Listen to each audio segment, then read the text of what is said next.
अस्सलाम वालेकुम स्टूडेंट्स। हमने बायोलॉजी में प्रीवियस लेक्चर में बायोलॉजिकल मेथड्स पढ़े थे।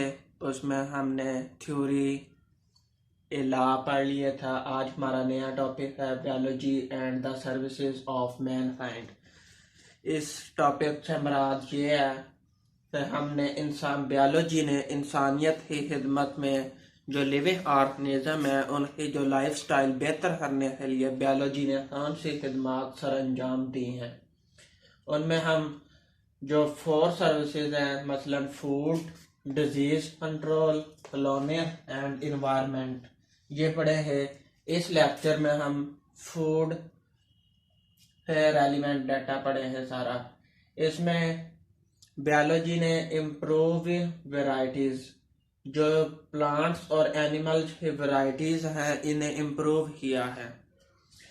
प्लांट्स में और एनिमल्स में अगर हम ले तो एनिमल्स में आ जाते हैं ब्रॉयलर और लेयर हेन्स, जो वैरायटीज हैं बायोलॉजी के अंडर। इन्होंने जीन मैनिपुलेट किए हैं और जीन मैनिपुलेट करने के बाद ब्रीडिंग के बाद जो हेन्स बनाई हैं तो एनिमल्स में मीट और एग्स की जो क्वांटिटी है उन्हें इन्हांस किया है।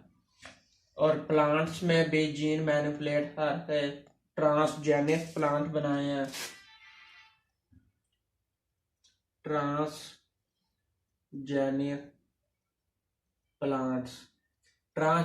प्लांट्स से मुराद ऐसे प्लांट्स जिनमें से सेल्स में डीएनए, फॉरेन डीएनए हो, उन्हें हम ट्रांसजेनिक प्लांट्स बोलते हैं। हम प्लांट्स और एनिमल्स को इस तरह जेनेटिक लेवल पे किस तरह उन्हें इनकी वैरायटीज को इम्प्रूव कर सकते हैं, उनमें डिफरेंट टेक्निक्स यूज होती हैं। Genetic engineering, colony and plant tissue culture. Genetic engineering जो टेक्निक है, इसमें हम मैनिपुलेशन ऑफ जीन करते हैं। मसलन किसी लिविंग ऑर्गेनिज्म में कोई करैक्टर ट्रेट अच्छी हो और वो किसी दूसरे ऑर्गेनिज्म में हम वो जीन, उस करैक्टर वाला जीन ले उससे आइसोलेट करते हैं और उससे जो जिस ऑर्गेनिज्म में हम वो जीन मैनिपुलेट करते हैं, यानी एक प्लांट हमारे पास है वो छोटा है, लेकिन उस पे हम वीट का प्लांट ले लेते हैं। वीट का प्लांट छोटा है हाइट में, लेकिन उस पर जो सिट्टे हैं उसका साइज बड़ा है। एक प्लांट है लंबा वीट का, लेकिन उस पे सिट्टे छोटे हैं। तो अब हमें उन सिट्टों में मौजूद सीड यानी वीट के जो ग्रेन्स होते हैं उनकी ज़रूरत होती है। ह्यूमन उसी सीड को ईट करते हैं, इसलिए अब हम जो सिट्टा छोटा है लेकिन उस पर जो सिट्टे है, प्लांट छोटा है हाइट में लेकिन सिट्टा बड़ा है, तो उस प्लांट से हम जीन ले हैं और बड़े प्लांट जिसका सिट्टा छोटा है उसमें इंसर्ट करें हैं। तो ये जो जीन आइसोलेट करना और दूसरे ऑर्गेनिज्म में इंसर्ट करना, मैनिपुलेशन ऑफ जीन, उसे हम जेनेटिक इंजीनियरिंग भी कहते हैं। और इन टेक्निक के बाद जो प्लांट प्रोड्यूस होते हैं उन्हें हम ट्रांसजेनिक प्लांट कहते हैं, यानी है उनके सेल में फॉरेन डीएनए प्रेजेंट होता है। तो genetic engineering manipulation of gene ये फर्स्ट टेक्निक है जिससे हम प्लांट्स और एनिमल्स की वैरायटीज को इम्प्रूव कर रहे हैं। जेनेटिक इंजीनियरिंग के फर्दर हम स्टडी चैप्टर बायोलॉजी पार्ट 2 में चैप्टर आया है, उसमें हम डिटेल से करें हैं। चैप्टर बायोटेक्नोलॉजी में हम डिटेल से करें हैं। ये सेट ऑफ टेक्निक्स है, इनमें जीन पहले आइसोलेट किया जाता है, सिलेक्शन की जाती है, उस बाद डिफरेंट एंजाइम यूज होते हैं उसमें, फिर डोनर ऑर्गेनिज्म में इंसर्ट किया जाता है और फिर इस तरह ये genetic engineering manipulation of gene होता है। हमारे पास सेकंड जो है टेक्निक वो है कॉलोनी है जेनेटिकल आइडेंटिकल ऑर्गेनिज्म, यानी हम जेनेटिकली जो ऑफस्प्रिंग पैदा होते हैं, जो पेरेंट्स ऑफस्प्रिंग प्रोड्यूस होते हैं, वो जेनेटिकल आइडेंटिकल होते हैं। जो बच्चे होते हैं वो अपने वालिदैन से मुशाबियत रखते हैं, सलोनिक में, और ये जो मेथड है ये एसेक्सुअल मेथड है। हम सलोनिक की फर्दर स्टडी इस लेक्चर में भी करेंगे। जो उसके बाद हमारे पास थर्ड टेक्निक आ जाती है वो है प्लांट टिश्यू कल्चर। हम प्लांट प्रोड्यूस करें, और वो जैसे प्लांट है जो टिश्यू होता है, यानी प्लांट में मेरिस्टेम टिश्यू होते हैं और भी डिफरेंट टिश्यूज होते हैं जिन्हें हम यूज करते हुए दोबारा प्लांट रिप्रोड्यूस करें। ऐसी टेक्निक को हम प्लांट टिश्यू कल्चर कहते हैं।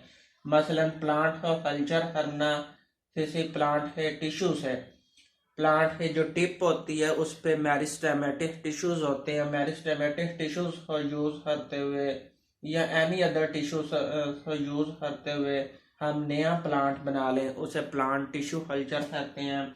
Reproduction by growing tissue of plant. Growing tissue, हम किसी भी प्लांट का टिश्यू लेते हैं और उससे नया प्लांट रिप्रोड्यूस करते हैं, उसे हम प्लांट टिश्यू कल्चर कहते हैं। एक हमारे पास फूड में आ जाती है इम्प्रूविंग वेराइटीज, यानी बायोलॉजी ने इम्प्रूविंग वेराइटीज में हमारे पास ट्रांसजेनिक प्लांट्स और एनिमल्स प्रोड्यूस किए हैं। और दूसरी इसमें आ जाती है कंट्रोलिंग ऑफ पैथोजन, यानी जो हमारे पास फील्ड है, फील्ड में जो पैथोजन अटैक करते हैं और डिजीजेस काज करते हैं, उन्हें कंट्रोल करने के जो मेथड है वो हमारे पास 4 मेथड है। उनमें जो फर्स्ट वन मेथड है वो है केमिकल कंट्रोल। केमिकल कंट्रोल से मुराद हम कोई केमिकल यूज करते हैं। केमिकल्स में आ जाते हैं फंजीसाइड्स, इंसेक्टिसाइड्स, हर्बिसाइड्स। हमारे पास जो फंजीसाइड्स होती हैं वो फील्ड में जो फंजाई होती है उन्हें किल करने के लिए फंजीसाइड यूज होते हैं। इंसेक्टिसाइड किसी भी फील्ड में जो इंसेक्ट होते हैं उन्हें किल करने के लिए यूज होते हैं। और जो हर्बिसाइड्स होती हैं वो उस फील्ड में मौजूद हर्ब्स ही किल करने के लिए हर्बिसाइड यूज होते हैं। लेकिन इसके 2 नुकसान हैं। एक तो इससे इन्वायरमेंट पल्यूट होता है, पल्यूट इन्वायरमेंट। इसका नुकसान पहला ये है, अगर हम chemical fungicide, insecticide, pesticide use करें तो उससे इन्वायरमेंट पल्यूट होता है। दूसरा जो इसका बड़ा नुकसान है वो है जो पेस्ट होते हैं, जो इंसेक्ट होते हैं, वो उस केमिकल, उस फंजीसाइड, इंसेक्टिसाइड है अगेंस्ट रेजिस्टेंट हो जाते हैं और इससे दोबारा वो फंजीसाइड यूज करने के काबिल नहीं रहती। तो इससे ये 2 नुकसान है, एक इन्वायरमेंट पल्यूट होता है और दूसरा वो पेस्ट रेजिस्टेंस अपने अंदर बना लेते, क्रिएट कर लेते हैं, जिससे वो केमिकल अगेंस्ट रेजिस्टेंट हो जाते हैं।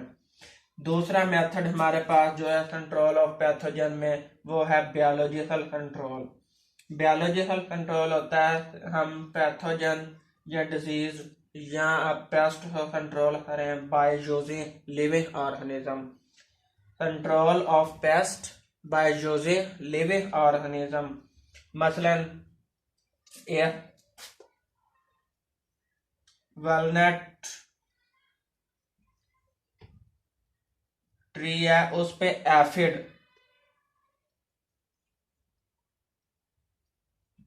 एफिड ने अटैक किया वॉलनट ट्री हो। अब हमने एफिड जो पेस्ट है इसे कंट्रोल करना बाय यूजिंग लिविंग ऑर्गेनिज्म। तो लिविंग ऑर्गेनिज्म हमारे पास एक है वास्प। हम इस अटैक एफिड पे करा देते हैं और वास्प जो है वो एफिड को हिल कर देती है और ईट कर जाती है, और इस तरह वॉलनट ट्री हमारे पास जो है वो सेफ हो जाता है।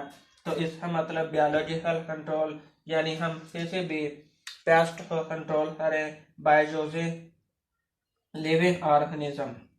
नेक्स्ट हमारे पास आ जाती है बायोपेस्टिसाइड्स। बायोपेस्टिसाइड में हमारे पास कुछ बैक्टीरियाज होते हैं जिन्हें हम यूज करते हुए पेस्ट को कंट्रोल करते हैं। इनमें हमारे पास कुछ बैक्टीरियाज होते हैं जिन्हें हम यूज करते हैं और उस फील्ड में मौजूद पेस्ट को कंट्रोल करते हैं। जो फोर्थ वन है हमारे पास वो है IDM, integrated disease management technique. इसमें हम control of disease by using all relevant और एप्रोप्रिएट मेथड यूज करते हैं, यानी control of disease by using all relevant and appropriate method तो is called integrated disease management. हमारे पास जो improving variety control of pathogen के बाद हमारे पास थर्ड वन आ जाती है कंजर्वेशन ऑफ सॉइल। सॉइल के कंजर्वेशन में बायोलॉजी बहुत हेल्पफुल है। सॉइल जो है वो है कॉम्प्लेक्स मीडियम, इसमें न्यूट्रिएंट्स होते हैं और इसके अलावा कंजर्वेशन सॉइल में हाइड्रोपोनिक कल्चर टेक्निक आ जाती है। हाइड्रो मीन होता है वाटर।